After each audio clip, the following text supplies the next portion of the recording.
우리 다 찾으셨으면 교독으로 읽도록 하겠습니다. 제가 먼저 읽고 마지막 8절 함께 읽겠습니다. 왕이 이르되 사울의 집에 아직도 남은 사람이 없느냐? 내가 그 사람에게 하나님의 은총을 베풀고자 하노라 하니 시바가 왕께 아뢰되 요나단의 아들 하나가 있는데 다리 저는 자니이다 하니라.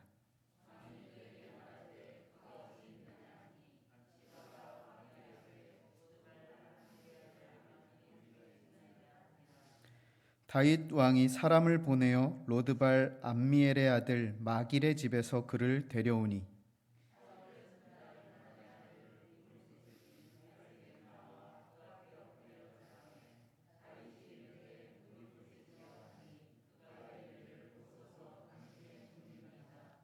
다윗이 그에게 이르되 무서워하지 말라. 내가 반드시 내 아버지 요나단으로 말미암아 내게 은총을 베풀리라. 내가 내 할아버지 사울의 모든 밭을 다 내게 도로 주겠고 또 너는 항상 내 상에서 떡을 먹을지니라 하니 그가 절하여 이르되 이 종이 무엇이기에 왕께서 죽은 개 같은 나를 돌보시나이까 하니라. 아멘. 우리 오늘 사무엘 하 9장 말씀을 함께 보셨는데요. 이 오늘 본문의 이 상황은 다윗이 이제 솔로몬을 이어서 사울을 이어서 왕위에 앉고 난 그 이후의 상황의 그러한 본문이 됩니다. 그렇기 때문에 오늘 본문의 이 내용을 우리가 이해하시기 위해서는 먼저 알아야 할 어떤 배경 지식들 이러한 부분들이 조금은 필요합니다. 그래서 그 부분을 먼저 말씀을 드리고 오늘 본문의 내용으로 들어가 보도록 하겠습니다. 일단 오늘 본문에는 총 3명의 등장인물이 나오고 있어요. 먼저 시바라고 하는 종과 다윗 왕이 등장합니다. 그리고 무비보셋이 이렇게 3명이 등장을 해요. 그리고 직접적으로 등장하지는 않지만 이름이 언급되는 인물 중에 중요한 인물이 요나단이라는 이름이 나오죠. 그리고 그의 아버지인 사울 왕의 이름도 나옵니다. 이 정도의 인물들에 대한 배경 지식, 그 인물 간의 관계, 물론 이미 아시는 분들도 계시겠지만 이 관계를 조금 더 정확하게 아시면 오늘 본문의 상황을 이해하시는 데 아주 큰 도움이 됩니다. 먼저 가장 처음으로 올라가서 이스라엘의 첫 왕이었던 사울 왕, 그리고 사울 왕의 장자였던 요나단. 그런데 문제는 골리앗과의 이 블레셋과의 전투 이후에 다윗의 인기가 확 급상승하게 되죠. 그랬을 때 사울 왕이 질투를 하게 되고 그 질투는 결국 다윗을 제거하려고 하는, 죽이려고 하는 시도를 계속해서 하게 됩니다. 결국 사울과 다윗의 관계는 원수지간처럼 그렇게 돼버렸죠. 물론 다윗의 입장에선 다윗은 하나님께서 기름 부으신 왕이기에 사울을 절대로 해칠 마음은 없었습니다. 하지만 사울은요, 그가 죽기까지 다윗을 쫓아다니는, 죽이려고 쫓아다니는 그러한 삶을 살았고 다윗은 사울로부터 쫓겨다니는 삶을 살았죠. 그런데 사울의 장남이었던 요나단과 다윗은 또 재밌게도 둘도 없는 단짝 친구였어요. 그래서 다윗이 위험한 순간에 처했을 때 이 요나단의 도움으로 목숨을 구하기도 하죠. 아버지인 사울은 자신을 죽이려고 하고 그의 아들인 요나단은 자신을 살리려고 하는 참 기구한 운명을 맞이하게 되었던 것입니다. 그리고 무비보셋이라고 하는 오늘 본문에 이제 주연급으로 등장하는 인물이 있는데요. 이 무비보셋은 그 다윗과 절친이었던 요나단의 아들이었어요. 오늘 본문에 보시면 이 무비보셋이 다리를 전다라고 이렇게 표현을 하고 있는데요. 그 이유가 이제 여러 가지 설들이 있지만 사울이 이제 전쟁터에서 마지막으로 죽게 되고 이제 그 죽음의 소식이 왕궁에 들려졌을 때 이제 이 무비보셋이 갓난아기였다고 해요. 근데 그 갓난아기를 이제 유모가 안고서 이제 도망가기 위해서 도망가다가 아이를 떨어뜨립니다. 그래서 아기가 이제 어려서 이제 척추를 다쳐서 이제 이 무비보셋이 어려서부터 이제 두 다리를 절었다 이런 이제 얘기들이 있는데요. 아무튼 그러한 무비보셋이 이제 등장을 하죠. 그리고 시바라고 하는 이 사람이 또 등장을 하는데 이 시바는요, 사울 왕의 이제 신하였어요. 사울 왕을 주인으로 모시던 그러한 왕의 종이었었죠. 다윗이 사울 왕을 이어서 이제 이스라엘의 2대 왕으로 서게 되고 이제 정권이 안정화가 되어가는 시점이 바로 오늘의 상황입니다. 그 가운데 다윗이 오늘 9장에서 하는 일은요, 생전 자신의 절친이었던 요나단과의 약속 때문이었는데, 사무엘 상 20장에 보시면 이 다윗과 요나단이 언약을 맺는 장면이 나오는데요, 요나단이 다윗에게 이런 부탁을 합니다. 당신이, 그러니까 너가 훗날 이스라엘의 왕이 되면 두 가지 약속을 좀 해줘라. 첫째는 나의 생명을 보존해 주는 일, 그리고 둘째는 나의 가문을 좀 지켜주는 일, 이 일에 관해서 좀 약속을 해줘라 하면서 언약을 맺는 장면이 나와요. 그리고 오늘에 와서 다윗이 이 왕권이 안정화되어가는 시점에 요나단과의 그 약속을 기억하고 그의 자손들을 이제 찾기 시작합니다.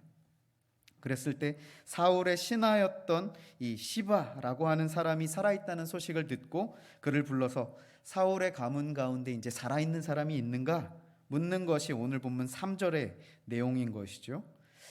왜 우리나라도 지금 뭐 요즘도 그렇지 않습니까? 이제 정권이 바뀌게 되면 요직에 이제 대대적인 인사 이동이 이제 일어나지 않아요?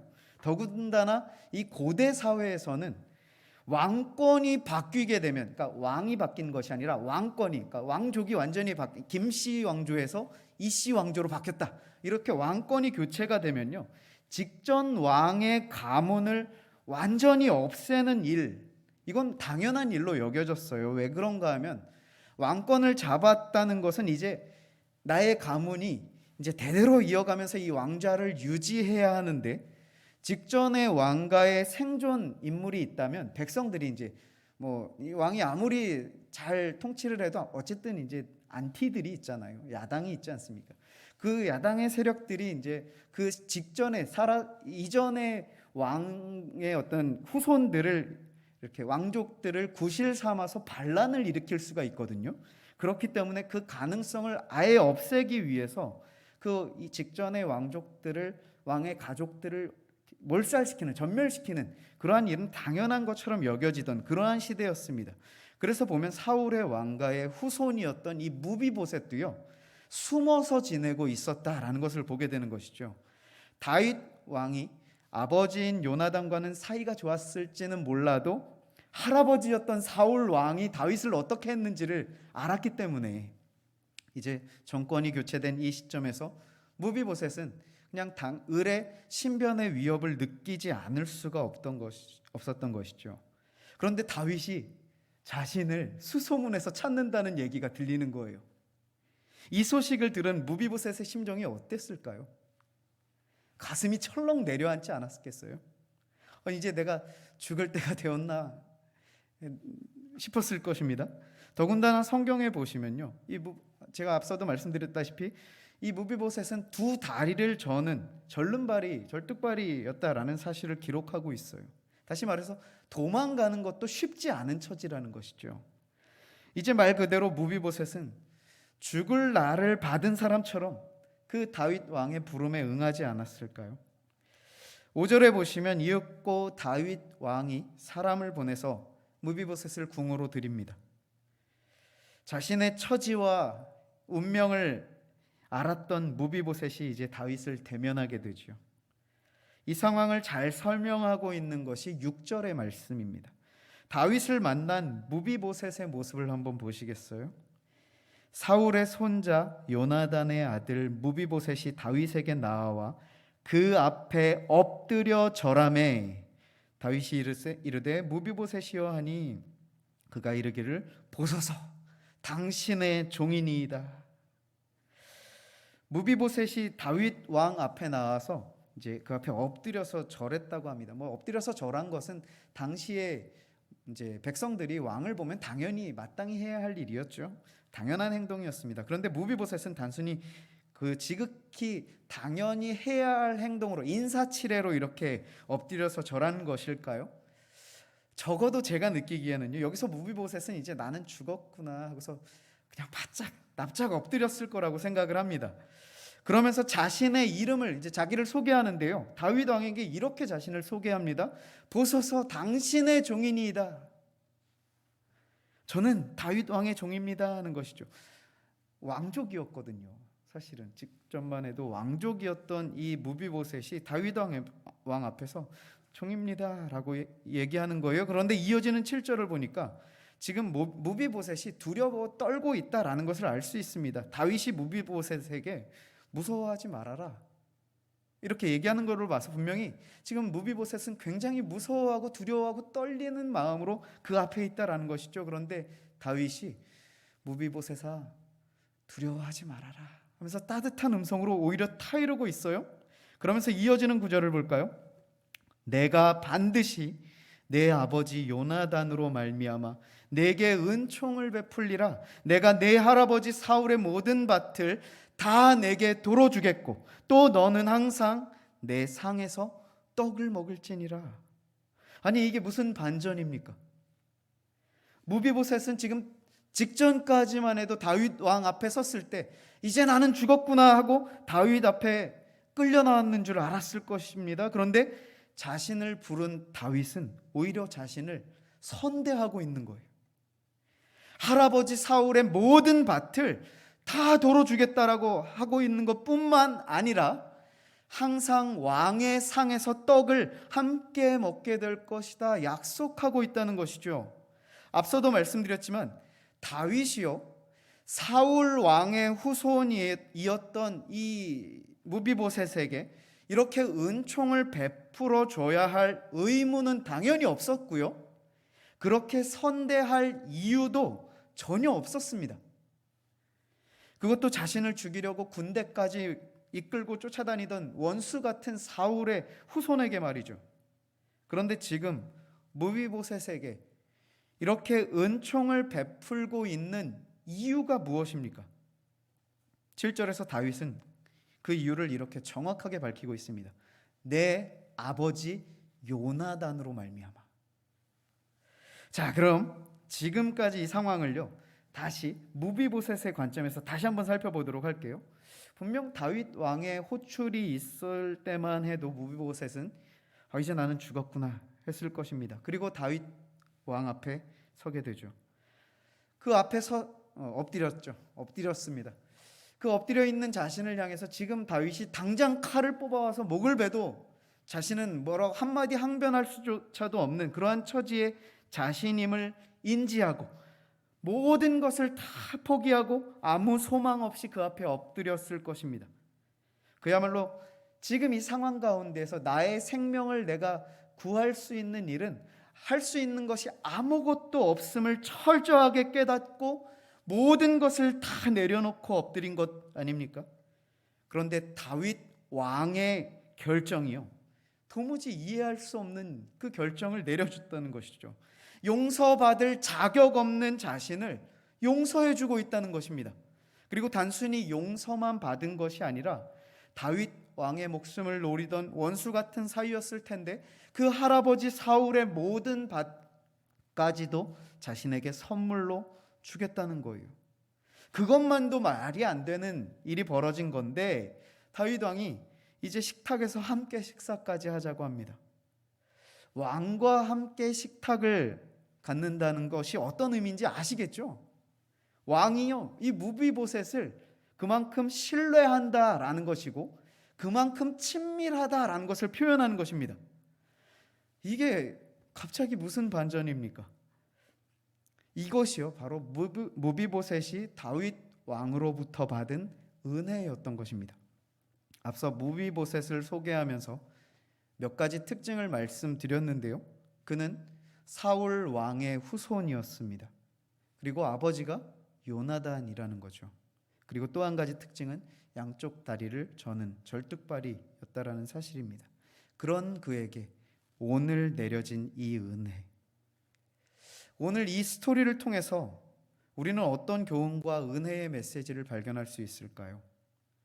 제가 후반부에 이 스토리를 재구성하면서 약간의 힌트를 드리려고 했는데 혹시 눈치채신 분들이 계신지 모르겠어요.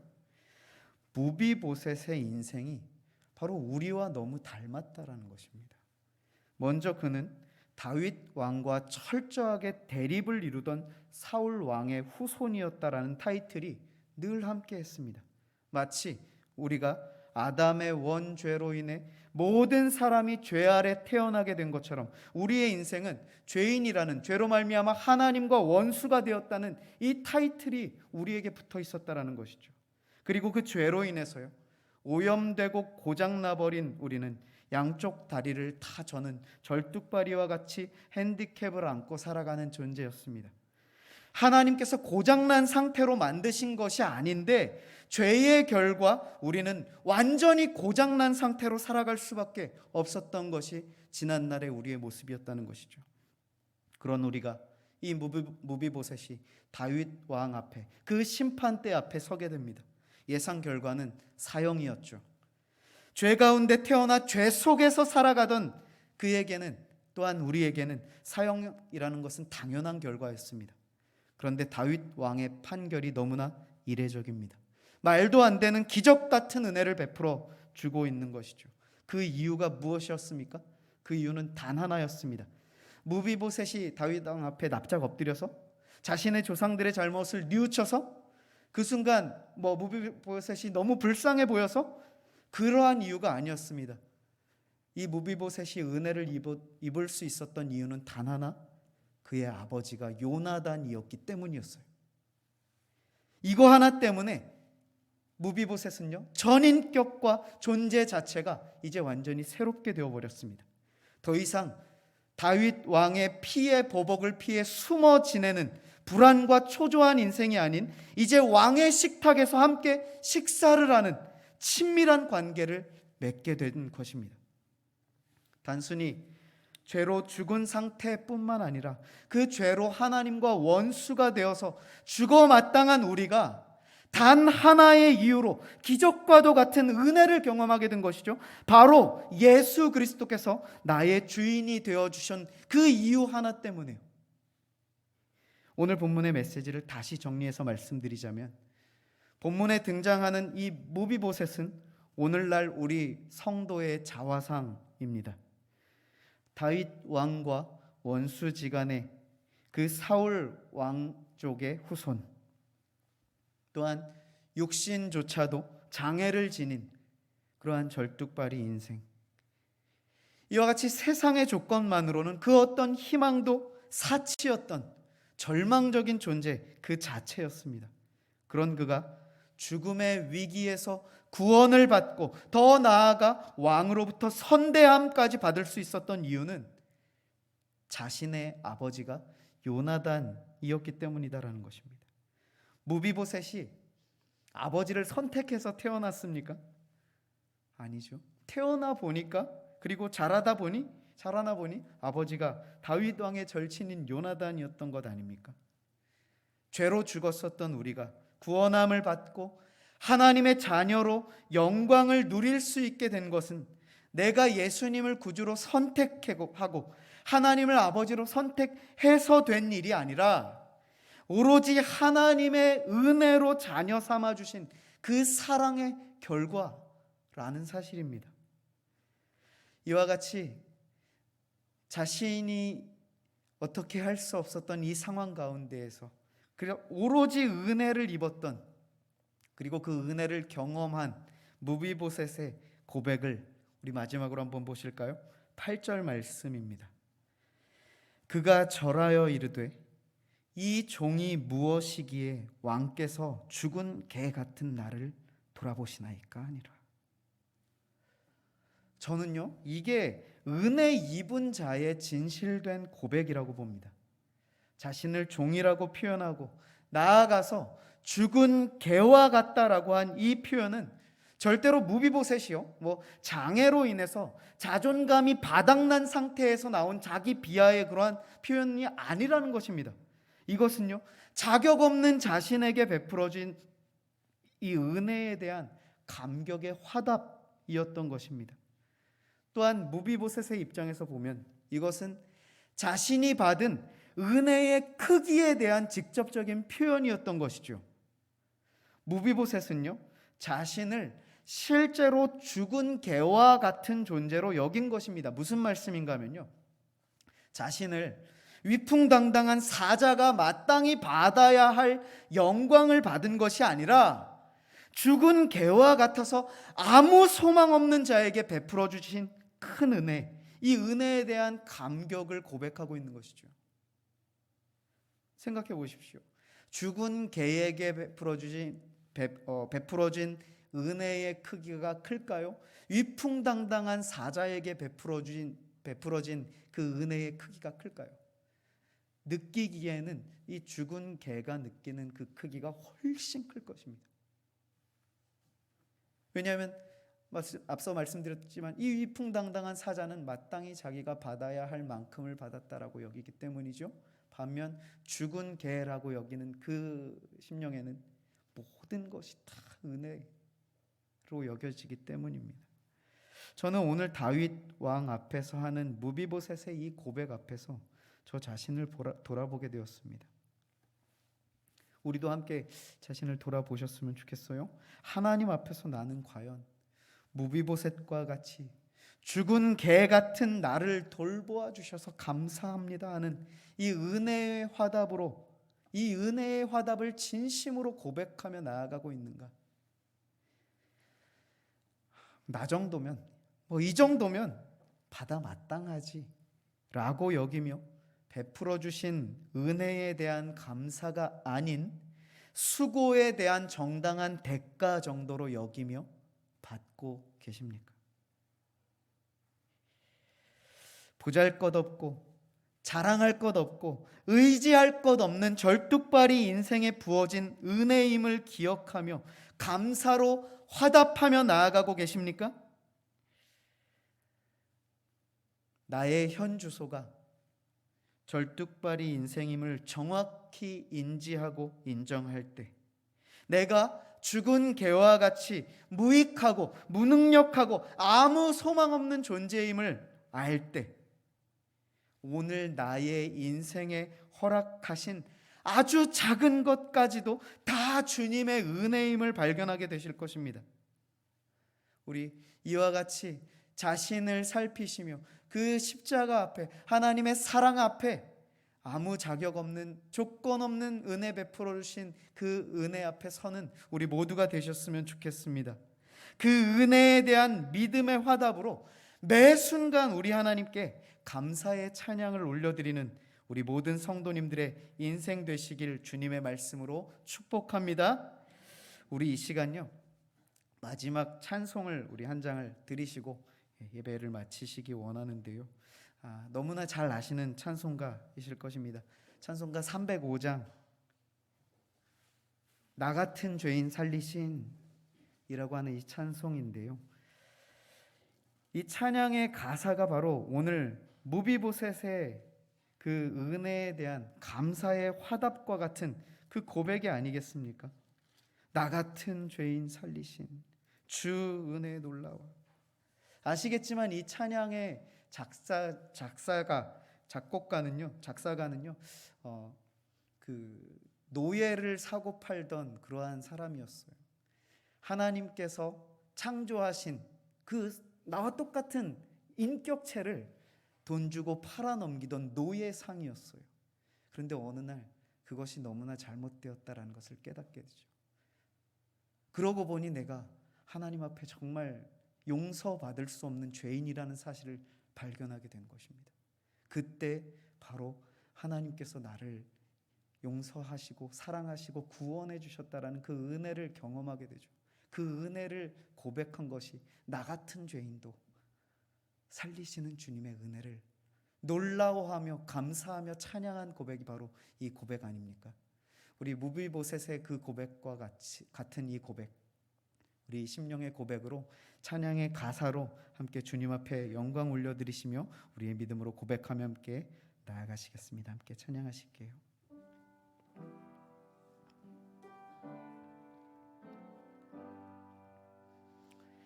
나 같은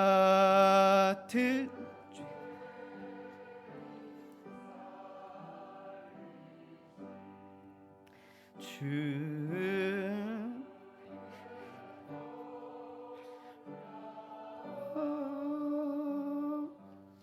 이렇게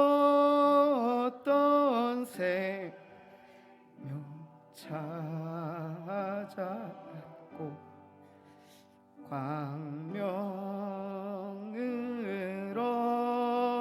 얻었네. 큰 죄악에서 건지신 주 은혜 고마워.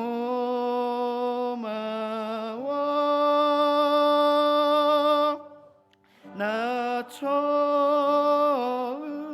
믿은 그 시간 귀하고 귀하다.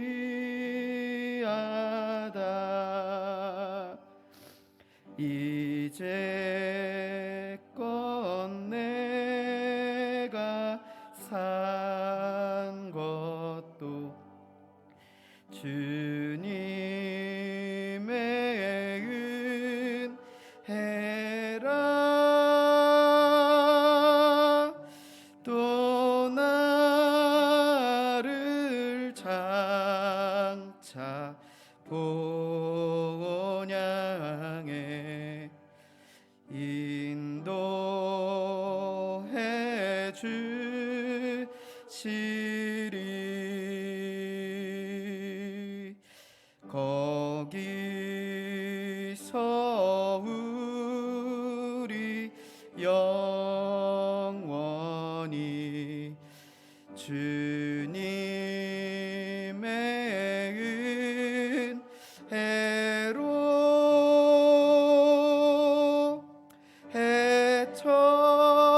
해처럼 밝게 살면서 주 찬양하. 우리 4절 다시 한번 찬양하실까요? 거기서 우리 영원히, 거기서 우리 영원히 주님의 은혜로 해처럼 밝게 살면서 주 찬양하. 우리 시간 잠시 기도하며 함께 나아가시길 원합니다.